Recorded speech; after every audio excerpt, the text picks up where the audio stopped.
Back to my channel. ಎಲ್ಲರೂ ಹೇಗಿದ್ದೀರಾ? ನಾನು ಚೆನ್ನಾಗಿದ್ದೀನಿ. ಇನ್ನು ನಾನು ಮಲೆ ಮಹದೇಶ್ವರ ಬೆಟ್ಟಕ್ಕೆ ಹೋಗ್ತಾ ಇದ್ದೀನಿ. ಯಾಕಪ್ಪ ಹೋಗ್ತಾ ಇರೋದು ಅಂತಂದರೆ, ಲಾಸ್ಟ್ ಟೈಮು ನಾನು ಅಲ್ಲಿಗೆ ಹೋದಾಗ ಅರಿಸ್ಕೊಂಬಂದಿದ್ದೆ ಮುಡಿ ಕೊಡ್ತೀನಿ ಅಂತ ಹೇಳ್ಬಿಟ್ಟು, ಅದಕ್ಕೆ ಈ ಕೂದಲು ಇವತ್ತು ಮುಕ್ತಿ ಕೊಡೋಣ ಅಂತ ಹೇಳ್ಬಿಟ್ಟು ಮಹದೇಶ್ವರ ಬೆಟ್ಟಕ್ಕೆ ಹೊರಟಿದ್ದೀನಿ. ಇನ್ನು ನಾವು ಬಸ್ಸಲ್ಲಿ ಹೊರಟಿದ್ದು, ರಶ್ ಇತ್ತು, ಆದರೆ ನಾವು ಮುಂಚೆನೇ ರಿಸರ್ವೇಷನ್ ಮಾಡಿಸ್ಕೊಂಡಿದ್ವಿ, ಹಾಗಾಗಿ ಹೋಗ್ತಾ ಇದ್ದೀವಿ. ನಮಗೆ ಸೀಟೆಲ್ಲ ಇತ್ತು ರಿಸರ್ವೇಷನ್ ಮಾಡಿಸ್ಕೊಂಡಿರೋದ್ರಿಂದ. ಇನ್ನು ನನಗೂ ನನ್ನ ಮಗಳಿಗೂ ಆಧಾರ್ ಕಾರ್ಡ್ ಫ್ರೀ ಇತ್ತು. ಇನ್ನು ನನ್ನ ಅಮ್ಮನಿಗೂ ನನ್ನ ಮಗನಿಗೂ ಮಾತ್ರ ಟಿಕೆಟ್ ಬುಕ್ ಮಾಡಿಸಿದ್ವಿ. ಇನ್ನು ನೋಡಿ, ಮಹದೇಶ್ವರಕ್ಕೂ ಬೆಟ್ಟಕ್ಕೆ ಹತ್ತೋಕೆ ಮುಂಚೆ ಎಂಟ್ರೆನ್ಸಲ್ಲಿ ಒಂದು 10 ನಿಮಿಷ ಬಸ್ ನಿಲ್ಲಿಸ್ತಾರೆ. ಯಾಕಂದರೆ ಇಲ್ಲಿ ಸ್ಟ್ಯಾಚು ಇದೆ ಮಹದೇಶ್ವರಂದು, ಅದಕ್ಕೆ ಪೂಜೆ ಮಾಡಿಸ್ಕೊಂಡು ಅದಾದಮೇಲೆ ಬೆಟ್ಟಕ್ಕೆ ಹೋಗೋದು.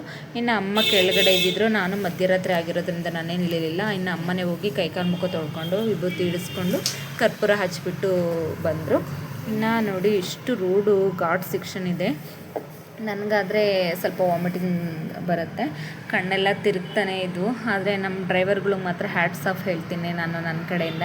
ಯಾಕಂದರೆ ಈ ಥರ ಘಾಟ್ ಸೆಕ್ಷನಲ್ಲಿ ಎಷ್ಟು ಚೆನ್ನಾಗಿ ನಮ್ಮನ್ನು ರೀಚ್ ಮಾಡ್ತಾರೆ ನಾವು ಹೋಗೋ ಸ್ಥಳಕ್ಕೆ ಅಂತ ಅಂದರೆ, ನಿಜವಾಗ್ಲೂ ಅವ್ರು ತುಂಬ ಚೆನ್ನಾಗಿ ಓಡಿಸೋದ್ರಿಂದನೇ ನಾವು ನಮ್ಮ ಎಲ್ಲಿಗೆ ಹೋಗಬೇಕು ಅಲ್ಲಿಗೆ ಹೋಗೋಕ್ಕಾಗೋದು. ಚೆನ್ನಾಗಿ ಓಡಿಸಿದ್ರು ಡ್ರೈವರು. ಮತ್ತು ಇನ್ನು ಇವಾಗ ಆಲ್ರೆಡಿ 3 o'clock ಆಯಿತು, ಇವಾಗ ರೀಚ್ ಆದ್ವಿ. ಲೈಟಿಂಗ್ಸ್ ಎಲ್ಲ ತುಂಬ ಚೆನ್ನಾಗಿತ್ತು, ಯಾಕಂದರೆ ಶಿವರಾತ್ರಿ ಹಬ್ಬ ಆಗಿತ್ತಲ್ಲ, ಅವಾಗೆಲ್ಲ ಲೈಟಿಂಗ್ಸ್ ಬಿಟ್ಟಿದ್ರಂತೆ. ನೋಡೋಕ್ಕಂತೂ ಮಧ್ಯರಾತ್ರಿ ಆಗಿತ್ತಲ್ಲ, ತುಂಬ ಚೆನ್ನಾಗಿತ್ತು. ನೋಡೋಕೆ 2 ಕಣ್ಣು ಸಾಲದು ಅಂತ ನಾನು ಹೇಳ್ತೀನಿ.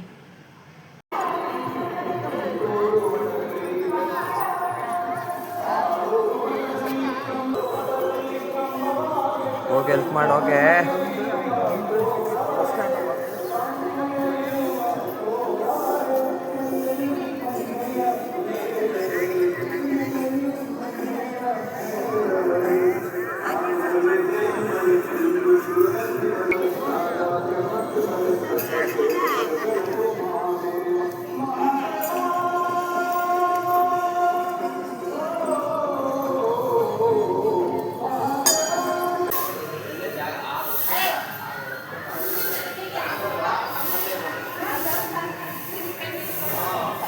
ಇನ್ನು ನಾನು ಕೂಡ ತಣ್ಣೀರು ಸ್ನಾನ ಮಾಡಿಬಿಟ್ಟು ಹುರುಳು ಸೇವೆ ಮಾಡಬೇಕಾಯಿತು.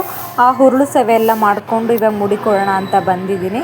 ಇನ್ನು ನಿಮಗೂ ಏನಾದರೂ ಒಂದು ಸತಿ ಮಹದೇಶ್ವರನ ದರ್ಶನ ಮಾಡಬೇಕು ಅಂತ ಅನಿಸಿದ್ರೆ ಖಂಡಿತ ಮಾಡಿ. ಆ ಮಹದೇಶ್ವರನ ನಿಮ್ಮೆಲ್ರಿಗೂ ಒಳ್ಳೇದು ಮಾಡಲಿ ಅಂತ ನಾನು ಕೇಳ್ಕೊತೀನಿ. ನಿಮಗೆ ಸಾಧ್ಯ ಆದರೆ ಒಂದು ಸತಿ ಬಂದು ಮಹದೇಶ್ವರನ ದರ್ಶನ ಮಾಡಿ ಅಂತ ನಾನು ಕೇಳ್ತೀನಿ.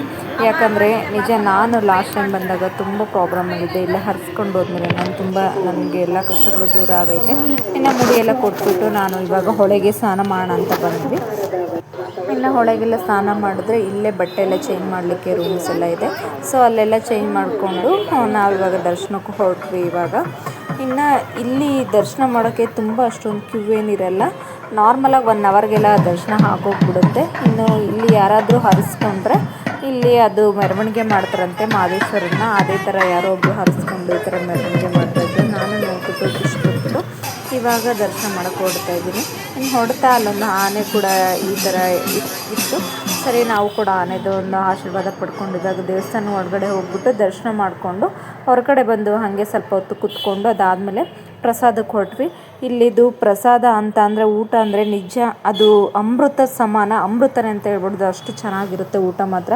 ಇನ್ನು ನಾವು ಊಟ ಎಲ್ಲ ಮುಗಿಸ್ಬಿಟ್ಟು ಫೋಟೋ ಹಾಗೆ ಕ್ಲಿಕ್ ಮಾಡಿಕೊಂಡು ಒಂದೊಂದು ಇನ್ನು ಬೆಂಗಳೂರು ಕಡೆ ಹೊರಡ್ತಾ ಇದ್ದೀವಿ. ಇನ್ನು ಯಾರೆಲ್ಲ ನಮ್ಮ ಚಾನಲ್ನ ಸಬ್ಸ್ಕ್ರೈಬ್ ಮಾಡ್ಕೊಂಡು ನೋಡ್ತೀವೋ ಪ್ಲೀಸ್ ಸಬ್ಸ್ಕ್ರೈಬ್ ಮಾಡ್ಕೊಂಡು ನೋಡಿ. ಇನ್ನು ನಮ್ಮ ಚಾನಲ್ಗೆ ಸಪೋರ್ಟ್ ಮಾಡಿ. ಇಷ್ಟ ಆದರೆ ಪ್ಲೀಸ್ ಒಂದು ಲೈಕ್ ಮಾಡಿ. Thank you for